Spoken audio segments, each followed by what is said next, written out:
Ito po ang legit na Keragloss. Marami pong umiikot dito sa Pampanga, Dinalupihan at sa ibang lugar. Ang mga tinda po nila ay fake. Ang talaga pong Keragloss ay may pirma ni Lauro Labayog. Ito po ang original at totoong Keragloss na dapat natin gamitin. At huwag din tayo magtiwala sa mga online na Brazilian o Botox. Baka po mapahamak ang ating mga salon. Hindi po sa ating ginagamit sa ating mga salon na Keragloss Hair Botox, huwag po kayong maniwala sa mga Keragloss na ang halaga ay 1,500.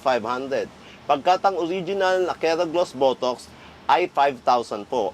At ito po ay may pirma at may logo po ng ating boss na si Larry Labayog. Kaya mag-ingat po tayo sa ating paggamit, baka makasira po tayo ng customer, tayo rin po ang mawawalan ng hanap buhay.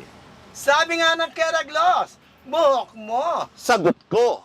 Keragloss by Larry Labayog, ang original na Brazilian at Hair Botox.